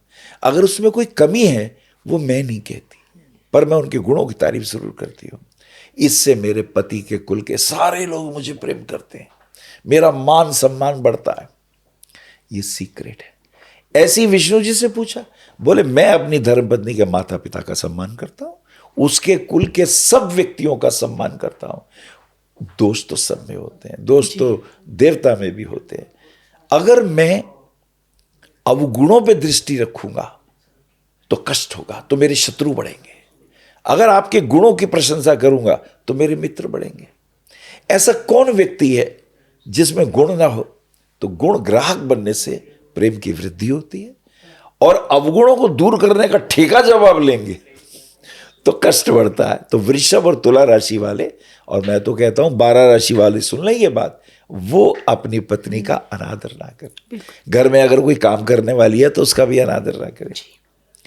अब आ गया मिथुन और कन्या राशि, इसका स्वामी बुध है। बुध बुद्धिवादी है, बुद्धि का प्रयोग करें, विवेक का प्रयोग करें। और बुध का सबसे बढ़िया ओम नमो नारायणाय, भगवान विष्णु का जो जाप करेगा जी, भगवान विष्णु बुद्ध के रूप में है, तो बुद्ध बुद्धि के दाता है। और यदि आपने अपने मामा जी का सत्कार किया, मामा जी से प्यार से बात करी, और मैं तो कहता हूं सबसे ही अदब से बात करनी चाहिए। बुद्ध के लिए एक और अच्छी बात बता दें, आप गाय को चारा खिला दिया करें। जब गाय को चारा खिलाए ना, तो गाय के नीचे जो झालर उसकी लटकी हुई है उस पे हाथ फेरा करें और गाय के कान में कह दें, मां हमारे घर में हमारे दुखों को दूर करो ना, हमारे कष्टों को दूर करो ना। गाय को चारा खिलाते वक्त सवेरे नंगे पैर घास पे चल लें तो आपका बुद्ध श्रेष्ठ हो जाएगा। अब आप देख लीजिए, आपके मैंने 6 राशियां कंट्रोल कर दी। सूर्य सिंह राशि, अपने घर में पिता का कभी अपमान ना करें, पिता के प्रति अपने कर्तव्यों को पूर्ण करें। सवेरे उठ के भगवान सूर्य को जल दें और ओम नमो नारायणाय इसका ध्यान करके सूर्य को जल दें। जैसे ही सूर्य को जल देंगे, जल हाथ ऊपर हो जल नीचे गिरे, तो जल के अंदर से जब वो किरण आपकी माथे पे पड़ेगी तो आज्ञा चक्र एक्टिवेट होगा, विशुद्ध चक्र एक्टिवेट होगा, आपकी आंखों में सूर्य का प्रकाश आएगा, विटामिन डी मिलना शुरू हो जाएगा। बिल्कुल फायदे ही फायदे। और अपने घर में जो भी बुजुर्ग हैं, ताया जी, चाचा जी, किसी का अपमान ना करें। और सूर्य का आनंद और लेना चाहते हैं तो एक काम आप और कर सकते हैं, आप बहुत अच्छा हो संक्रांति वाले दिन जब सूर्य राशि चेंज करते हैं, मकर संक्रांति, 12 संक्रांति आती है, मकर भी आती है, धनु भी आती है, हर महीने सूर्य राशि पर, उस दिन गरीबों को वस्त्र दें, खाने को दें, उनके बच्चों की एजुकेशन में थोड़ी सहायता कर दें, तो सूर्य बड़े प्रसन्न होते हैं। चंद्रमा माँ का रूप है, अपनी माँ का ध्यान करें ना, माँ के चरण छुआ करें। अच्छा, 5 माताएं होती हैं। पहली माता जन्म देने वाली माँ जी, कभी उसका अपमान ना करें। दूसरी माता ये पृथ्वी माता, इसके छू के माथे पे लगाएं रज, ये दूसरी माता। तीसरी माता गौ माता, गाय के अंदर तो 33 कोटिश देवताओं का वास है। जब आप गाय को रोटी खिलाते हैं, गाय को चारा देते हैं, तो आप सभी देवताओं का आशीर्वाद प्राप्त कर लेते हैं। और चौथी दुर्गा माँ, जब आप ओम दुर्गाय नमः कहते हैं, भगवान शिव की अर्धांगिनी का ध्यान करते हैं, तो समस्त देवियों का आशीर्वाद मिलने लगता है जी। और 5वीं माता गंगा मैया, घर में जो गंगा जल रखे वो अपने सिर से ऊपर रखें। This is important. फिर से सुने, अगर घर में गंगा जल लाएं तो ऐसी नीचे ना रख दें। अरे भगवान शिव भी जटाओं में रखते हैं, तो गंगा जल को ऊपर रखना है। और कोशिश करें रोज चरणामृत के रूप में गंगा जल लें, तो चंद्रमा मजबूत हो जाता है आपका, डिप्रेशन नहीं होता, फिर कफ के रोग नहीं होते जी, फिर इन्फेक्शन नहीं होते, फिर वायरस इन्फेक्शन नहीं होते, फिर डिप्रेशन नहीं होता। अब सूर्य चंद्रमा भी, अब रहेगा शनिदेव। तो आपके ऑफिस में जो कर्मचारी हैं उनका सम्मान करें। मकर और कुंभ, मकर और कुंभ दोनों के स्वामी शनिदेव जी, अनुचरों का ध्यान रखें, उनकी तनख्वाह यूं ही ना काटते रहें, अच्छे मौकों पे उनकी तनख्वाह बढ़ा दें या ना भी बढ़ाएं, अलग से कुछ ना कुछ उन्हें वस्त्र दे दें, उनके बच्चों का भी ध्यान रखें। शनि बड़े प्रसन्न होते हैं। शनि न्याय प्रिय है, झूठ ना बोले, सच कितना ही कड़वा हो सच ही बोलें। उस वक्त आपकी बदनामी जरूर होगी, लेकिन जीवन भर आप पुरस्कृत रहेंगे। सत्य की एक खूबी है। एक ऋषि ने पूछा, गुरुजी आप कहते हैं सत्यम ब्रूयात ना ब्रूयात अप्रियम सत्यम, अप्रिय सत्य भी नहीं बोलना चाहिए, कहते प्रियम ब्रूयात, मीठा बोलो, सत्यम और सत्य बोलो। बोले गुरुजी इससे लाभ क्या होगा? बोले इससे सरस्वती सिद्ध हो जाती है, आपकी वाणी पर सरस्वती का वास होता है और वो जो पुराने जमाने में वरदान और श्राप दे दिए जाते थे ना, जी। ये उन्हीं के फलीभूत होते थे जो सत्य बोलते थे। हृदय में भी सत्य, व्यवहार में भी सत्य और वाणी में भी सत्य। जिसकी मानसा वाचा कर्मणा सत्य अनुशासन होता है, उसकी जिह्वा पे सरस्वती का, वो जो कह देगा वो हो जाएगा, वो जो भविष्यवाणी कर देगा वो हो जाएगी। ये सत्य का बल होता है। गुरु की राशि धनु और मीन। ये जान के छोड़ दी थी मैंने। गुरु ज्ञान के गुरु हैं। गुरु घर में पिता और माता ये पहले गुरु हैं। शिक्षक आपके गुरु हैं। आपके मोहल्ले के जितने अनुभवी लोग हैं वो गुरु हैं। आज तो क्या होता है कि मुझे बड़ा दुख होता है कि वृद्धाश्रम, हमारे यहाँ वृद्धाश्रम की कल्पना नहीं थी, हमारी परंपरा में भी नहीं रहा है कभी। नहीं है। माता पिता श्रेष्ठ गुरु हैं। जी। आपका बच्चा जब छोटा होता है तो उसको दोनों पालते हैं। माता डॉक्टर है, वैद्य है, और पिता शिक्षक है। वो बच्चा जब तक 5-6 साल तक बड़ा नहीं होगा, उसको सारे संस्कार माता पिता से मिलेंगे। आज हम इन गुरुओं को तो वानप्रस्थ, उनको तो हम भेजते हैं संन्यास आश्रम, और फिर पता नहीं कहाँ कहाँ हमारे बच्चे टक्करे खाते हैं। इसलिए संस्कारहीन हो गए। हमें गुरुकुल लाना होगा, हमें गुरुकुल लाना होगा, और हमें एक चीज और लानी होगी। क्लाइव लॉयड ने और लॉर्ड मैकॉले ने 2 काम किए, हमारी संस्कृति पे बहुत घातक हमले किए। लॉर्ड मैकॉले ने तो गुरुकुल छीन लिया, जी। जहां फ्री शिक्षा दी जाती थी, और क्लाइव लॉयड ने गोकुल छीन लिया, जहां पे गौएं होती थी। गौओं से हमें दूध मिलता था, दूध से मक्खन, मक्खन से घी। हमारी जो खाद होती थी वो गोमूत्र से और गोबर से होती थी। उस यूरिया में हानिकारक तत्व तो नहीं थे। आज जो यूरिया है, अगर हम उसे खेतों में डालते हैं तो आप हैरान होंगे, केंचुए तत्काल मर जाते हैं। केंचुए, और ये केंचुए भूमि को उपजाऊ करते हैं।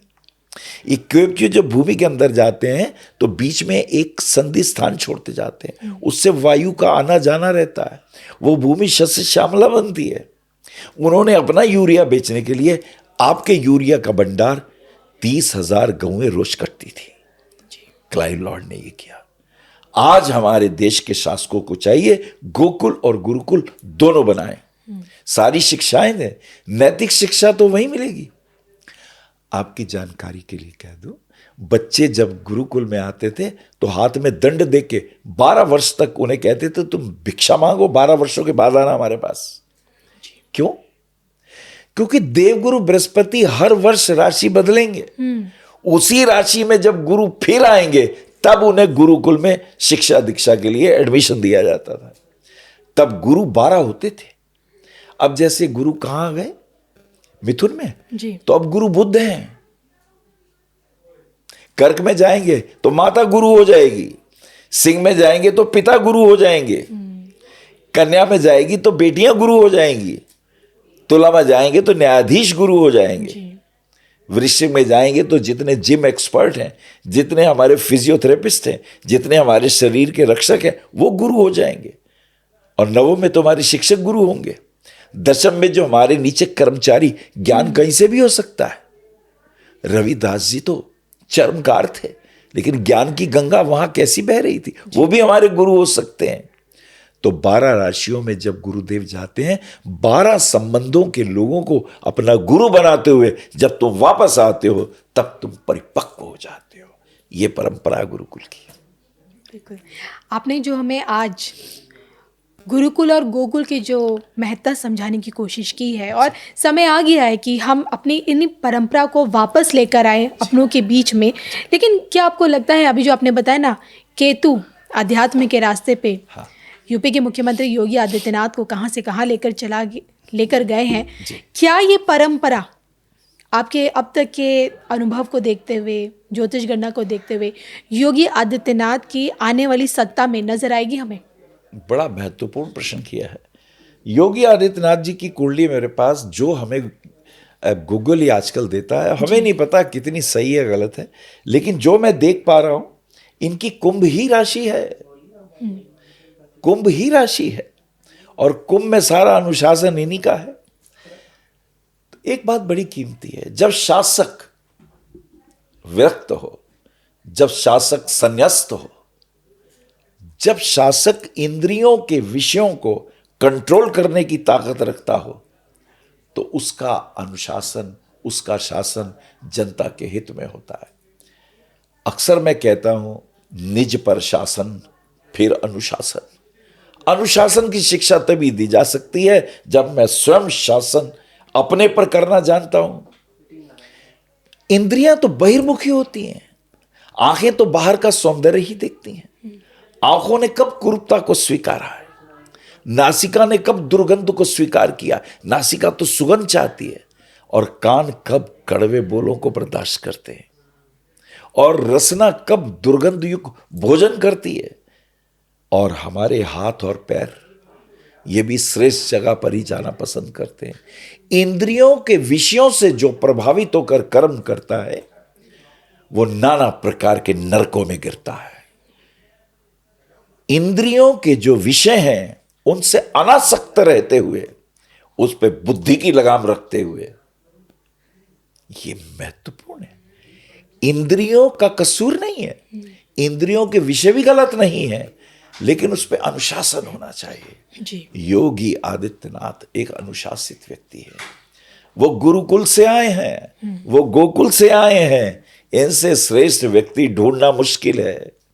इसलिए इनका शासन सबके लिए सर्वजन हिताय, सर्वजन सुखाय। और अगर मैं तुम्हें वो मंत्र बोल दूं, उसका ये पालन करते हैं कि सर्वे भवन्तु सुखिना, सर्वे सन्तु निरामया, सर्वे भद्राणि पश्यन्तु, मां कश्चित् दुख भाग भवेत्। योगी आदित्यनाथ की कुंडली को अगर मैं देखूं तो मुझे ऐसा लगता है, इनका जो नक्षत्र है उत्तर भाद्रपद शनि का ही नक्षत्र है, शनि की ही इनकी राशि है। और इनकी जन्मपत्री में एक खास बात जो मैं अक्सर बोला करता हूं, पूर्व भाद्रपद नक्षत्र में इनका जन्म हुआ है, शनि के नक्षत्र में जन्म हुआ है। और शनि जन्म कुंडली के दशम भाव में सूर्य और बुध के साथ हैं। ये राजा है। ऐसा व्यक्ति राजा होता है जिसके जन्म नक्षत्र का स्वामी लगन कुंडली के दशम भाव में हो, और वो भी मित्र राशि में, तो ये एक राजा है। इनकी जन्मपत्री में आयेश और धनेश बुध दशम भाव में है, सूर्य लग्नेश भी वही है। इससे बड़ा और क्या सुख होगा। गुरु पंचम भाव में है। इनके देवगुरु बृहस्पति भी जो अब मिथुन राशि में आए हैं, इनके आय स्थान पे आ गए। ये इनको उपलब्धि मिलेगी, इनको यश कीर्ति मिलेगी। 11वां भाव कुछ लोग बोलते हैं आय का, लाभ का है जी। मैं उसको कीर्ति का मानता हूं, मैं उसको यश कीर्ति की वृद्धि का भाव मानता हूं। तो इनको यश कीर्ति और वृद्धि मिलने वाली है। और एक खास बात और कहूं, राहु छठे भाव में इनके। और मजे की बात यह है, इस वक्त जब हम देख रहे हैं, समझ रहे हैं, तो ये राहु का जो प्रभाव आ गया है वो इनकी राशि में आ गया है। अब इनका राहु चंद्रमा के साथ इनकी राशि में अभी आने वाला है। जो डेट आपको मई की मैंने दी है, वो एक महत्वपूर्ण होगा। अतीत के पिछले कर्मों के हिसाब से कुछ इनके ऊपर जिम्मेदारियां आएंगी, वो कुछ कठोरता भी आएगी, वो कुछ ऐसी स्थितियां आएंगी जैसे न्यायालय के आदेश आएंगे। एक तो इन्होंने जो करना है वो ये जाने, एक न्यायालय जो आदेश देता हुआ है, तो न्यायालय के आदेशों को ध्यान में रखते हुए ये कैसे निर्णय लेंगे, वो इनके ऊपर एक परीक्षा की घड़ी होगी उस वक्त। ये एक महत्वपूर्ण भविष्यवाणी मैं कर रहा हूँ। और हाँ, ये मैं निश्चित रूप से कह सकता हूँ कि इनका जुपिटर जो है, he is having a lordship of 5th house, Jupiter is expecting the 9th house. तो इनका भाग्य, इनके कर्मफल भी श्रेष्ठ होंगे, आय की भी प्राप्ति होगी, और लग्नेश को भी बल मिलने वाला है। तो कुल मिला के मैं ये कह सकता हूँ क्या क्या खूबियाँ दिखाई देती हैं इनके शासनकाल में आने वाले समय में। वोटों को आकर्षित करने के लिए ये करिश्माई नेता है। ये ऐसे स्लोगन दे देते हैं कि जिस स्लोगन की काट नहीं है, वो बुरे तो लगते हैं दूसरों को, लेकिन है सच्चे। मुझे इनके लिए वो बात आती है कि सतसैया के दोहरे जो नाविक के तीर, देखन में छोटन लगे पर घाव करें गंभीर। तो इनकी ये खास बात है। दूसरा मुझे ये दिखाई देता है, कानून और व्यवस्था योगी सरकार की सबसे बड़ी ताकत होगी। जी।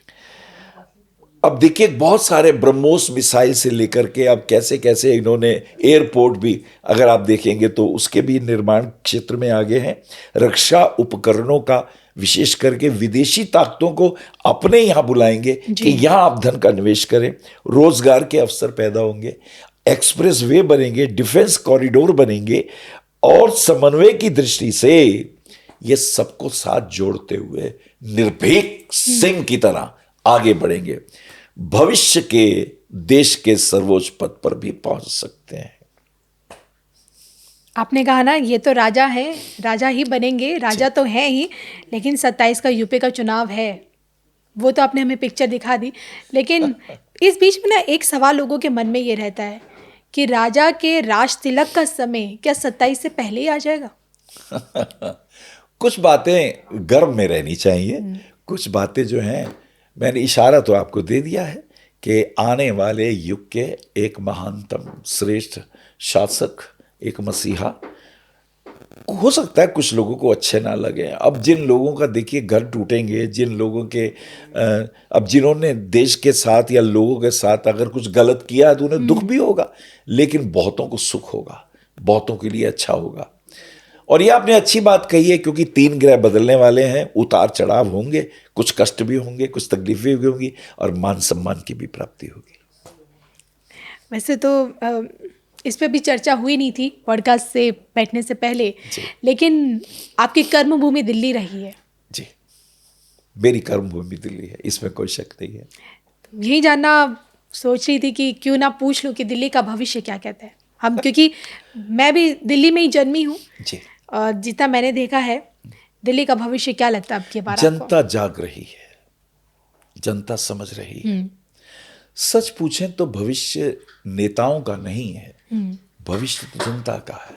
जनता क्या चुनती है?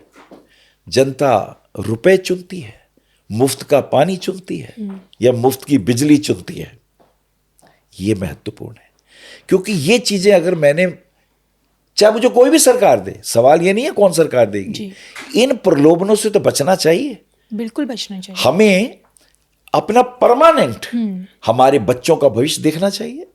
हमें आने वाले समय में अपने रक्षा करनी चाहिए, अपने संस्कारों की, अपनी व्यवस्था की, कानून की व्यवस्था की, अपने परिवारों की, एजुकेशन को देखना चाहिए, हेल्थ को देखना चाहिए। इस तरफ ध्यान देते हुए जो सरकार अच्छा काम करे उस तरफ जाना चाहिए और जो प्रलोभन दे उससे तो बचना ही चाहिए। क्योंकि आज आप देख सकते हैं जहां जहां प्रलोभन दिए, पंजाब का हाल देख लीजिए। प्रलोभनों वाली सरकार जो है वो व्यक्तियों को ना न्याय दे पाती है, ना शासन दे पाती है, ना एजुकेशन दे पाती है, क्योंकि लोभ का अंत दुख से होता है। दिल्ली को खुद का योगी कभी मिल पाएगा? कभी आपने सोचा है? ये एक महत्वपूर्ण प्रश्न है, पर मुझे लगता है समय बदलता रहता है, धर्म का कांटा चलता रहता है। आपने एक बात नोट करी कि जितने भी अधर्मी वो धर्म का चोला पहन के आते हैं, क्योंकि अधर्म नहीं चलता, उन्हें भी भाषा धर्म की बोलनी पड़ती है, उन्हें भी लुभावन गीत धर्म के ही देने पड़ते हैं। अधर्म अपना चोला पहन के कब चला है, लेकिन यह हमारा फर्ज है हम पहचान लें कि ये वास्तव में शेर आया है या भेड़िया शेर की खाल पहन के आया है। यह हमारा फर्ज है। ये निश्चित तौर पे मैं भगवान से प्रार्थना करूंगा दिल्ली मीन राशि वाली दिल्ली बनती है और दिल्ली के ऊपर अगर हम देखेंगे तो काफी कुछ परिवर्तन इन 3 ग्रहों का होने वाला है।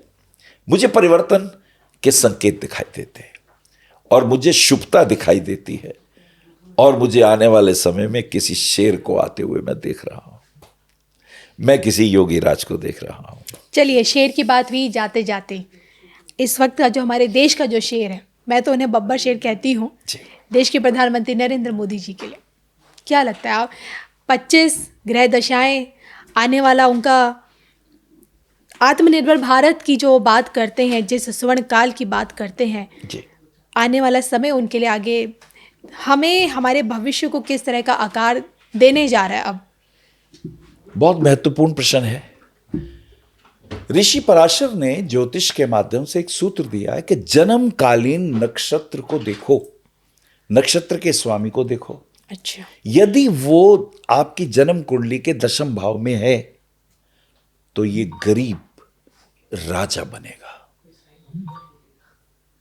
नरेंद्र भाई मोदी की जन्मपत्री में अगर हम देखें तो हम ये पाते हैं, अब मुझे नहीं पता ये कहाँ तक सही है गलत है, क्योंकि आपको पता है हमें ओरिजिनल तो मिलती नहीं, पर जो मिल रही है उसके अनुरूप अनुराधा नक्षत्र के तीसरे चरण में इनका जन्म है, जिसका स्वामी शनि है। शनि इनके जैसे योगीराज की पत्री में मैंने बताया दशम में उनका जन्म नक्षत्र का स्वामी है, इनका भी शनि दशम भाव में है और शुक्र साथ में है। शुक्र और शनि का एक अद्भुत योग है इनकी पत्री में, जो इन्हें ऊंचाइयां देता है। हमने 2014 में भी भविष्यवाणी करी थी इनकी, तब उस वक्त मैंने बताया था कि 275 से ज़्यादा इनकी सीटें आएंगी। तब उस वक्त लोगों ने मजाक उड़ाया था, मैं उस वक्त पूना में था। आज नाम का एक अखबार निकलता है पूना में, तो वहाँ के एडिटर ने मुझे बुलाया, मुझसे पूछा था, मैं पूना में ही था, तो मैंने वहाँ वो एक अखबार में मेरा पूरा इंटरव्यू हाफ पेज का छपा था। उसमें मैंने कहा था कि मैं एक चाय बेचने वाले को, एक गरीब लड़के को देश के ऊंचे पद पे प्रतिष्ठित होता हुआ देख रहा हूँ। वो हुए जी।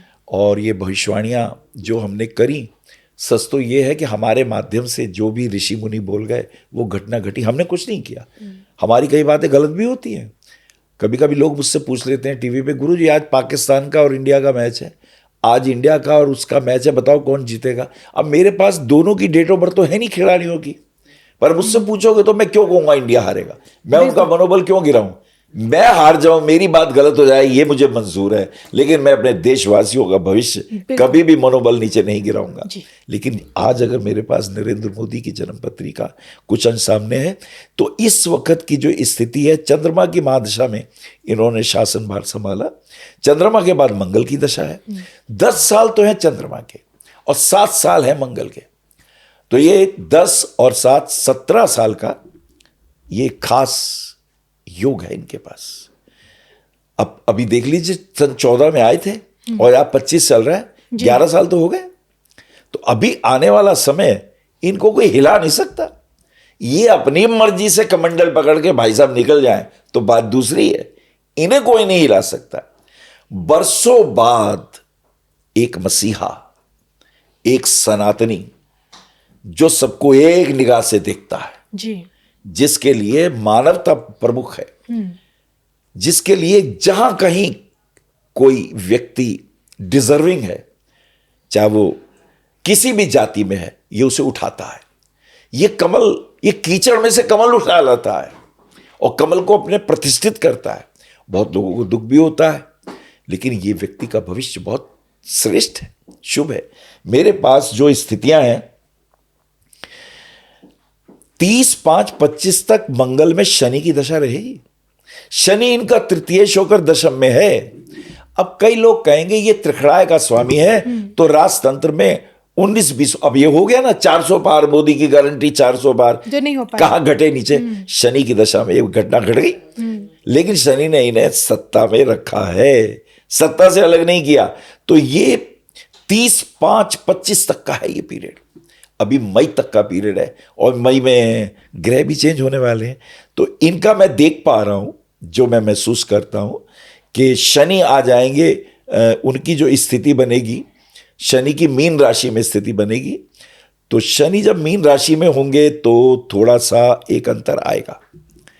हो सकता है कोई इन पे दबाव हो सकता है समय की धारा कुछ ऐसी हो कि ये पद छोड़ना चाहें, इनका मन करेगा तो ये छोड़ देंगे।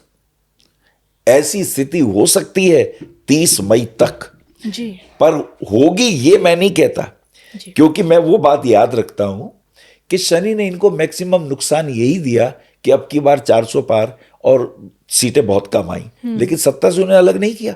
नहीं, यही शनि आगे भी चलने वाला है। तो यहां पर एक चीज और भी आ रही है कि देवगुरु बृहस्पति मिथुन राशि में आ रहे हैं, जो इनके सेकंड हाउस को देखेंगे। सेकंड हाउस राजा के पुत्र का होता है। दशम भाव अगर राजा का है तो दूसरा भाव वो दशम से पंचम है, वो राजपुत्र का है। जब जुपिटर वहां देखेगा तो जुपिटर मान सम्मान यश कीर्ति बना के रखेगा, और जुपिटर 4th हाउस को भी देखेगा, शनि की राशि को भी देखेगा। तो मुझे लगता है अभी 30 मई 25 तक थोड़ी परेशानियां और कष्ट आ सकता है, लेकिन ये बब्बर शेर दहाड़ता रहेगा। और उसके बाद का सुनिए मुझसे आप, 30 मई 25 के बाद 27 मई 26 तक मंगल में बुध की स्थिति रहेगी। बुध इनका आय का स्वामी है, आय भाव में है। तो मुझे ऐसा लगता है इन्हें मान सम्मान प्रतिष्ठा, आप देखिए कितने इन्हें अवार्ड मिले हैं दुनिया भर की। 11वां भाव में अक्सर बोलता हूं कि वो प्रतिष्ठा देता है, कीर्ति उत्पन्न करता है, तो वो उनके लिए शुभ रहेगा। और उसके बाद मंगल में केतु आएगा। जब मंगल में केतु आएगा ये होगा 27 मई 26 के बाद, और 24/10/26 तक रहेगा। ये मंगल में जो केतु का प्रभाव रहेगा इनका, वो महत्वपूर्ण रहेगा, उसमें ये महत्वपूर्ण निर्णय लेंगे। मुझे अभी बब्बर शेर अपने सिंहासन पर दहाड़ता हुआ दिखाई देता है, पर मई तक कुछ परिवर्तन के भी संकेत दिख रहे हैं। कुछ बातें हम प्रभु पे छोड़ते हैं, इशारा हम देते हैं, क्योंकि हम सर्वज्ञ नहीं हैं, सर्वज्ञ तो मेरे प्रभु हैं। बस इसी के बीच हमारे दर्शकों के लिए अब आपकी तरफ से कोई भी खूबसूरत आप मैसेज देना चाहें, या कुछ भी आप अपने संदेश में हमें कुछ समझाना मैं बहुत प्रसन्न हूँ, और मैं अपने सभी दर्शकों को एक ही बात कहना चाहता हूँ कि एक तो अपनी माँ का अपमान नहीं करना। वो गंगोत्री है, उसकी कोख से तुम आए हो, वो तुम्हारा गंगोत्री है, वो तुम्हारा उद्गम स्थल है। और जब तुम्हें कहा जाए वोट दो तो लालच में मत आना। अरे कोई भिखारी है जो हमें फ्री का चाहिए, इतना कमाएंगे, अपने देश को समृद्ध करेंगे। हमें देश पे श्रेष्ठ लोग चाहिए, हमें देश पे लालच से आगे आने वाले नेता नहीं चाहिए। हमें देश पे वो नेता चाहिए जो संस्कारी हो, जो सनातन की रक्षा कर सके, जो हमारे संस्कारों की रक्षा कर सके। अपने पैरों पे खड़े होके मेरे सभी नवयुवकों से आह्वान है कि अपने देश को आगे बढ़ाओ। देश रहेगा तो तुम भी रहोगे। हर हर महादेव। हर हर महादेव।